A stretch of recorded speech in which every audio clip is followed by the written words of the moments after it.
18 years with the same franchise.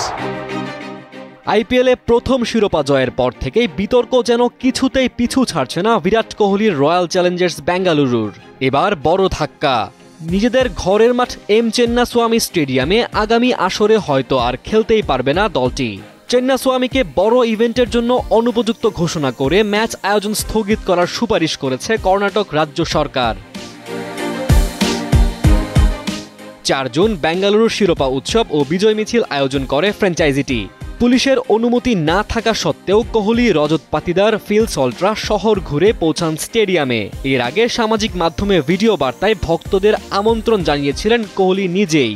বিপত্তির শুরু সেখানেই। ৩২,০০০ ধারণ ক্ষমতার স্টেডিয়াম এলাকায় জড়ো হন প্রায় ৩ লাখ মানুষ।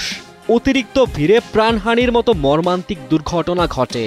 এই ঘটনার তদন্তে নেতৃত্ব দেওয়া বিচারপতি জন মাইকেল কুনিয়ার প্যানেল স্টেডিয়ামের নিরাপত্তা ও কাঠামোগত দুর্বলতা তুলে ধরে জানিয়েছে, বড় ইভেন্ট আয়োজনের জন্য এটি অনিরাপদ।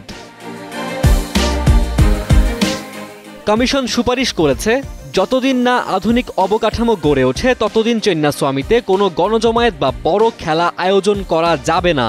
নিরাপদ যাতায়াত, যথেষ্ট গেট, আলাদা প্রবেশপথ, গণপরিবহন সংযোগ ও পর্যটক বান্ধব সুযোগ সুবিধা না থাকলে এই স্টেডিয়ামে কোনো আন্তর্জাতিক বা বড় টুর্নামেন্ট হওয়া উচিত নয় বলে মত দিয়েছে তারা।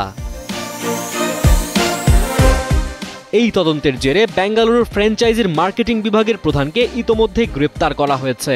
এমনকি কোহলির বিরুদ্ধেও তদন্তে দায়িত্বহীন প্রচারণার অভিযোগ উঠেছে। বিসিসিআইও মালিক পক্ষকে কারণ দর্শানোর নোটিশ দিয়েছে।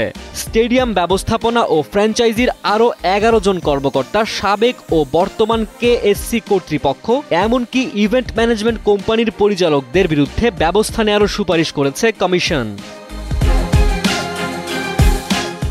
সবকিছু ঠিক থাকলে কর্ণাটক সরকারের মন্ত্রিসভার পরবর্তী বৈঠকেই এ বিষয়ে চূড়ান্ত সিদ্ধান্ত আসতে পারে। আর সেটি যদি কমিশনের সুপারিশ অনুযায়ী হয়, তাহলে কোহলিদের জন্য আগামী আইপিএলে চেন্নাস্বামী স্টেডিয়াম আর ঘরের মাঠ থাকবে না, হয়ে উঠবে নিষিদ্ধ এক স্মৃতি। ডেস্ক রিপোর্ট, সময়ের আলো।